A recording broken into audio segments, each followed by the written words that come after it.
안녕하세요. 21살 TV 신장보입니다. 여기에 있는 요거는 제 마스코트입니다. 이 마스코트를 한번 보여드리겠습니다. 이 마스코트는 나는 21살 TV의 귀염입니다. 귀염이. 귀염이라고 불러주세요. 나는 21살 TV 신장보입니다. 귀염이가 오늘부터 등장하게 되겠습니다. 귀염이. 이쁘시죠? 귀염입니다, 이게. 그래서 여기다 이렇게 두고, 귀염이는 옆에서 저하고 같이 오늘 방송을 하겠습니다. 저는 오늘, 앞으로 2030년대 우리가, 포스트 코로나, 팬데믹 이후의 삶에 대해서 잠깐 얘기를 좀 할까 합니다. 2030년은 앞으로 10년이 남아 있는데, 우리가 10년 안에 급격하게 변할 수 있는 게 어떤 것인지 2030 추계전환이라는 책에서 제가 몇 가지만 발췌를 해서 안내를 해 드리겠습니다. 2030 추계전환이라는 것은 2030년에 변화가 되는 내용을 말하는 겁니다. 저는 이 책을 소개하려는 게 아니고 우리가 앞으로 10년을 어떻게 대비하느냐에 따라서 우리의 미래가 달라질 수 있기 때문에 이런 내용을 설명을 드리려고 합니다.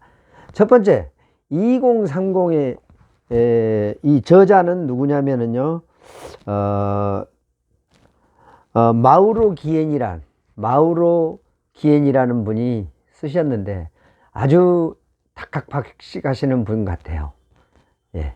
그러면 지금부터 이 책에 대해서 약간 소개를 드리겠습니다. 이 책 사라는 거 아닙니다, 절대.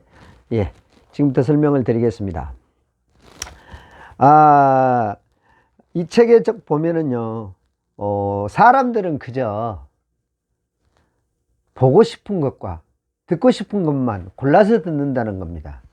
이게 우리의 가장 큰 실수를 할 수 있는 그러한 내용입니다. 그래서 시간은 우리를 기다려주지 않는데 우리는 무한정 시간이 있다라고 생각을 하고 계속해서 우리가 시간을 헛되이 낭비하고 있습니다. 그래서 2030년에는 어떤 게 많이 변화될 것인가 하는 겁니다. 우리가 2030년에 가장 큰 변화는 중산층의 변화라는 겁니다. 선진국일수록 중산층이 사라지고 양극화가 극대화가 되는 것이고요. 사하라 사막 이후 케냐 남아프리카의 인구가 즉 급증하면서 케냐 이남 남아프리카에서 그 다음에 남아시아라면은 인도, 스리랑카 그쪽을 말하는 겁니다. 그쪽 지방이 급격하게 중산층이 늘면서 전 세계의 도시 집중화가 어마어마하게 된답니다. 그러니까 인구의 전체의 80%가 도시에 집중화가 되는 것이고 우리가 사는 땅덩어리의 1% 정도밖에 안 되는 도시에 80%가 집중해서 인구가 산다고 그러는 겁니다. 그러면 2030년에 변화되는 것이 무엇인가를 보겠습니다. 2030년도에 가장 큰 변화는 우리가 4차 산업혁명이라고 하는 AI라는 게 인공지능이죠. 그러면 가장 큰 변화가 뭘까? 우리가 제 어려서는 아주 가난한 시절이 많이 있었습니다. 한 동네에서 부자가 한두 명 정도밖에 아니고 나머지 거의 90% 이상은 가난하게 살았습니다. 그때 저 어렸을 때 한 입이라고 덜 자고 여자들은 서울로 식모살로 가고 남자들은 직공, 그러니까 쉽게 말하면 견습생으로 서울로 갔던 겁니다. 그런데 지금은 그런 거를 볼 수가 없죠. 그런데 앞으로 2030년에는 로봇 도우미가 생길 겁니다. 지금은 식모라고 하지 않죠? 도우미라고 그러죠. 식모보다는 도우미가 훨씬 더 좋은 말이네요. 도우미를 로봇이 대체한다는 얘기죠. 그 다음에 우리가 어떤 로봇이 또 등장을 많이 하냐면요, 도우미뿐만이 아니라 식당이라든가 패스트푸드점은 전부 대부분이 이 로봇으로 대체될 겁니다. 지금도 로봇이 음식을 나르고 또 패스트푸드점에서는 주문을 받는 사람이 없죠. 그 다음에 우리가 큰 변화, 포스트 팬데믹 이에 대한 영향으로 재택근무가 일상화가 될 거라는 생각이 듭니다.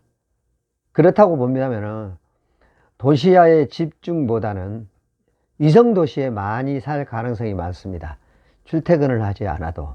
그런데 출퇴근을 하지 않아도 우리가 필요로 하는 것은 내재 활동을 하기 위해서 자동차 산업, 그러니까 즉 자동차 산업은 발달되는 것이고, 휴가라든가 아니면은 즐길 거리, 먹을 거리, 이런 부분이 더 활성화가 될 거라고 생각을 합니다.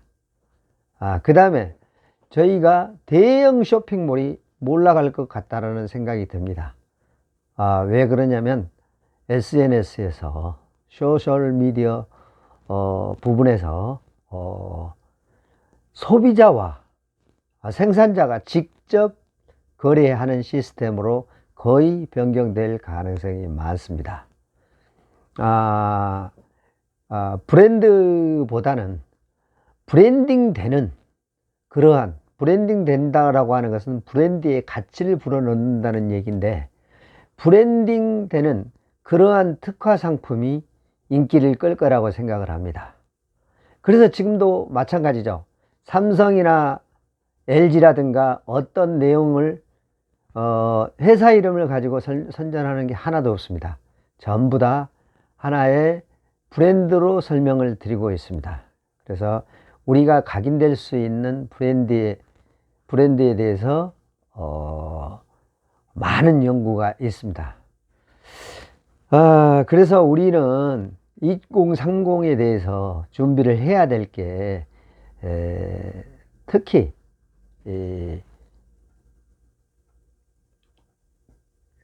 준비해야 될 부분이 직업에 대한 것이라고 생각을 합니다.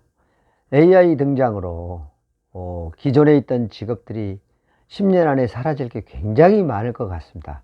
그러면 대체될 수 있는 게 뭘까 생각했더니 저임금 쪽으로 되는 그런 직업들로 많이 구성이 될 겁니다. 양극화 현상은 더 극심하게 되고요. 그래서 지금부터 우리가 자기의 특기, 1인 1기를 가지고 있어야지만이 살아갈 수 있을 거라고 저는 예측을 합니다. 그래서 이 책에도 여러 가지 내용이 나옵니다만은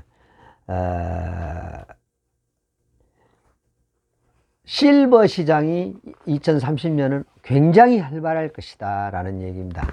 우리나라도 마찬가지로 매년 60만 이상씩이 앞으로 5년간, 그러니까 55년생부터 63년생까지 매년 6, 70만 명이 노인 인구로 증가가 됩니다. 노인 인구가 65세부터라고 그러죠. 증가가 되다 보니까 우리나라도 초고령 사회 25%가 넘는 겁니다. 그렇다면, 그런데 이 노인층들이 가지고 있는 부가 전체의 80% 정도랍니다. 그러다 보니까 실버 시장이 발달될 거라는 생각이 듭니다. 자, 여러분들은 오늘 이 책을 제가 잠깐 소개했습니다만은 또 한 번 더 설명을 드리고 오늘은 여기까지 마치고 좋은 밤 되세요. 감사합니다. 기어미도 안녕.